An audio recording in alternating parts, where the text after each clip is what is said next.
இருக்கும் மிகப்பெரிய ஆபத்தை அவன் உணரவில்லை. சியா தன்னுடைய காதலனா அவனுடன் ஏற்கனவே அவனை கொலை செய்ய துணிந்தான். ஏன் அந்த மன வருத்தத்தில் இருந்த ஒரு பெண் கொலை செய்திருக்க கூடாது? அது தவறு. உனக்காக அந்த எட்ஜ் வரைக்கும் போயிட்டான். அப்ப அந்த செல்ஃபி எடுக்கிறப்போ அந்த எட்ஜில் இருந்து ஸ்லிப் ஆகி கீழே விழுந்துட்டான். ஆதங்கம் என்னுடைய கேள்விகள், அது நீங்களும் ஒருத்தர். ஹாய் ஃப்ரெண்ட்ஸ், எல்லாருக்கும் வணக்கங்க. என் சேனலுக்கு உங்களை எல்லாரையும் நான் அன்போட வரவேற்கிறேங்க. என் சேனலுக்கு நீங்க புதுசா இருந்தீங்க, நான் மறக்காம சப்ஸ்கிரைப் பண்ணிட்டு பாருங்க. நான் சொல்ல போற இந்த கதையில 3 கேரக்டருங்க. கேதன், சேதன், ஷியாங்க, இப்படி 3 கேரக்டர் வராங்க. கேதன் யார் என்று பார்த்தோம்னா மிகப்பெரிய ஒரு தொழிலதிபர். வயது 28 ஆகிறது. வீட்டில் திருமணத்திற்காக பார்த்துக்கிட்டு இருக்காங்க, பொண்ணு பாக்குறாங்க. அவனோட வீட்டுல, கேதனோட வீட்டுல பொண்ணு பாக்குறாங்க. அப்போ பொண்ணு பார்த்துக்கிட்டு இருக்கிறப்போ சியாங்கிற ஒரு வரனு வருது இவங்க வீடு தேடி. ஓகே, அந்த பொண்ணு நல்லா இருக்கு அப்படின்னு சொல்லிக்கிட்டு சரி ஓகே, இவங்கள பேரண்ட்ஸ் சைட்ல இருந்து ப்ரொபோசல் கொண்டு போறாங்க. இப்படி அந்த ப்ரொபோசலை அங்க இருக்கிறவங்களும் சியா அவங்களோட வீட்டுக்காரங்களை அக்செப்ட் பண்ணிக்கிறாங்க. இந்த ப்ரொபோசலை ஓகே அக்செப்ட் பண்ணி நெக்ஸ்ட் என்ன நடக்குதுன்னா என்கேஜ்மெண்ட் நடக்குது, நிச்சயதார்த்தம் நடக்குது. 2 பேரும் மன விருப்பப்படி, அதாவது சியாவோட விருப்பமும் கேதனோட விருப்பமும் ஓகே திருமணம் பண்ணலாம் அப்படின்னு சொல்லிக்கிட்டு அவங்களோட வீட்டுக்காரங்களோட 2 பேரோட சம்மதத்துடன் இவங்க என்கேஜ்மெண்ட் பண்ணிக்கிறாங்க. என்கேஜ்மெண்ட் நல்லபடியாக முடிந்தது. என்கேஜ்மெண்ட்டுக்கு அடுத்து இந்த ஆண்டு, அதாவது 2026 இந்த ஆண்டு இவர்களுக்கு திருமணமும் நடைபெற டேட்டும் ஃபிக்ஸ் பண்ணியிருக்காங்க அவங்க பேரண்ட்ஸ் சைட்ல இருந்து. கேதனும் சியாவும் என்கேஜ்மெண்ட்டுக்கு அப்புறமேட்டு ஆஃப்டர் என்கேஜ்மெண்ட் அவங்க தான் ஹஸ்பண்ட் அண்ட் ஒய்ஃபா வாழ போறாங்கல்ல, அவங்க 2 பேரும் மீட் பண்ணி பழகிறது, பேசுறது எல்லாமே உண்டு. சியாவோட பர்த்டே வருது. ஸோ அந்த பர்த்டேக்காக கேதன் 1 வீக்கா, அதாவது அந்த பர்த்டேயோட அந்த வீக், ஒரு வாரம் அவன் ஃபுல்லா டெய்லி செலிப்ரேட் பண்றான். அவளுக்கு டெய்லி சர்ப்ரைசஸ் நிறைய கொடுக்குறான், புது சர்ப்ரைசஸா கொடுக்குறான். அவ வீக் பர்த்டேக்கு அவ்வளவு செலிப்ரேஷன் பண்றான் கேதன். அதாவது சியா அவர்களோட பர்த்டேயோட ஒரு பாகமாக 2 பேரும் ஒரு ரெசார்ட்டில் தங்கி இருக்கிறார்கள். அந்த ரெசார்ட் மகாராஷ்டிரா மாநிலத்தில் உள்ள ஒரு ரெசார்ட். அது பக்கத்தில் தான் ஃபோர்ட் இருக்கு, லோஹாட் ஃபோர்ட்னு சொல்ற ஒரு ஃபோர்ட். ஸோ 2 பேரும் ட்ரக்கிங்க்கு செல்கிறார்கள். கேதனும் ஷியாவும் ட்ரக்கிங்க்கு மலையேற்றம் செல்கிறார்கள். கீழே வருவது சியா மட்டும்தான் வருகிறார்.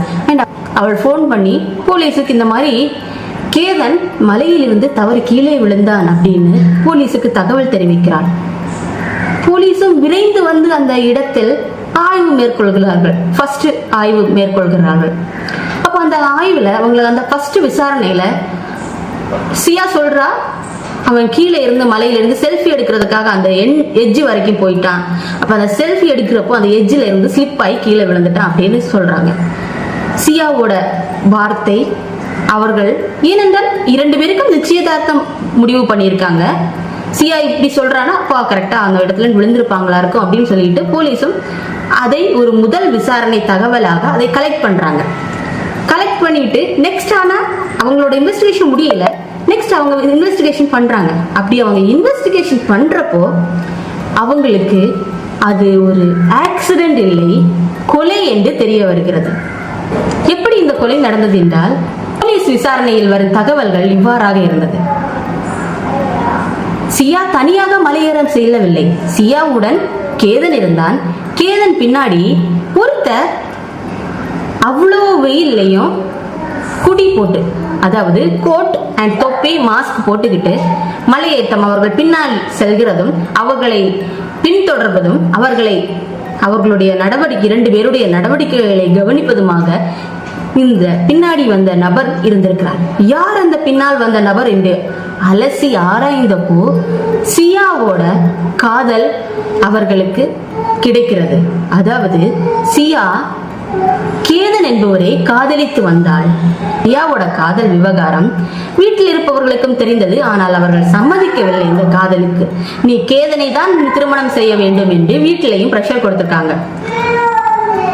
சரி ஓகே, அந்த பிரஷர் இருந்ததுனாலையும் அண்ட் அந்த பொண்ணு போலீஸ் விசாரணையில சொல்றா, அவர்கள் என்னை ரொம்ப ப்ரெஷர் பண்ணாங்க. அண்ட் நான் இதை கேதனிடமும் தெரிவித்தேன், இந்த வெட்டிங்கை கால் ஆஃப் பண்ணிருங்க அப்படின்னு சொல்லிக்கிட்டு.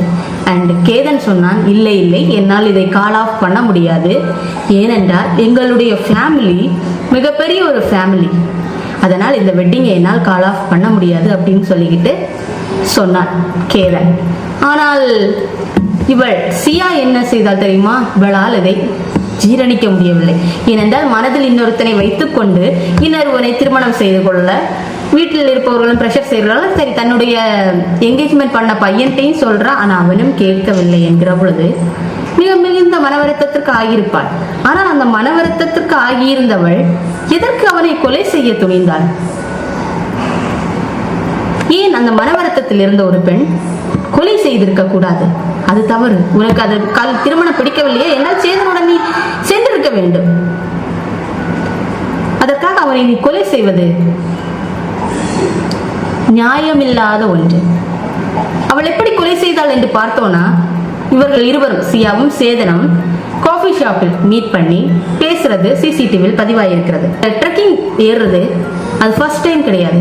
இதுக்கு முன்னாடியும் ஒரு டைம் இரண்டு பேரும், கேதனும் ஷியாவும் இதுக்கு முன்னாடியும் ட்ரெக்கிங் ஏறி இருக்காங்க. அப்பவும் அவ கொலை பண்ண பார்த்துருக்க அவனை. அந்த டைமும் கீழே விழுந்து சின்னதாக அடிபட்டு தான் அவன் பொழைச்சிக்கிட்டேன். அப்பவே அவனோட பேரண்ட்ஸ், கேதனோட பேரண்ட்ஸ் சொல்றாங்க, நீ போகாத ட்ரெக்கிங்க்கு அப்படின்னு சொல்றாங்க. பட் அவன் கேட்கவில்லை. திரும்பவும் இவள் தான், சியா தான் அழைத்தாள் அவனை. ஆனாலும் அவளை நம்பி இவள் கூட ட்ரெக்கிங்க்கு போறான். ஆனா அந்த ட்ரெக்கிங்கில் அவனுக்கு இருக்கும் மிகப்பெரிய ஆபத்தை அவன் உணரவில்லை. சியா தன்னுடைய காதலனா அவனுடன் ஏற்கனவே காஃபி ஷாப்பில் இருந்து பேசி முடிவு பண்ணியிருக்கிறார். இந்த ட்ரெக்கிங்கிலாவது இவனை கொல்ல வேண்டும் கேதனி அப்படி என்று முடிவெடுக்கிறார்கள். எப்படி கொல்ல வேண்டும் என்பதையும் இரண்டு பேரும் டிஸ்கஷன் பண்ணிட்டு மலை ஏறுறாங்க. கேதனும் ஷியாவும் மலை ஏறுறப்போ இவங்க பின்னாடியே சேதனும் வருகிறான். அவன் தான் அந்த குல்லா போட்ட மாஸ்க் போட்ட மனிதன். சேதன் அவர்களை பின்தொடர்ந்து கொண்டு வந்து கேதனை சியா வந்துட்டு ஒரு எட்ஜில போய் செல்ஃபி எடுக்கிறதுக்காக விடுறான். அந்த எட்ஜில் அவன் செல்ஃபி எடுக்கும் போது இப்படி அந்த எட்ஜில் போயிட்டு செல்ஃபி எடுக்கிறதுக்காக விடுறான். பின்னாடியே இருந்த சேதனும் சியாவும் அவனை அங்கே இருந்து தள்ளி விடுகிறார்கள். இரண்டு பேரும் அவனை தள்ளி விடுகிறார்கள். அப்படி விழுந்த கேதன் இறந்து விடுகிறான். இவ்வாறாக சியா கேதனை கொல்கிறான். ஒரு மிகப்பெரிய ஒரு தொழிலதிபர் அவன், 2 ஹெலிகாப்டருக்கு சொந்தக்காரன். அந்த இளைஞரை அவள் கொண்டிருக்க கூடாது. அவளுக்கு அந்த திருமணம் பிடிக்கவில்லை என்றால் வீட்டை விட்டாச்சும் அவள் வந்திருக்கலாம். அவள் அதை செய்யவில்லை. அவனை கொல்வதற்காக அவள் எடுத்த முடிவு ரொம்ப ரொம்ப தவறு.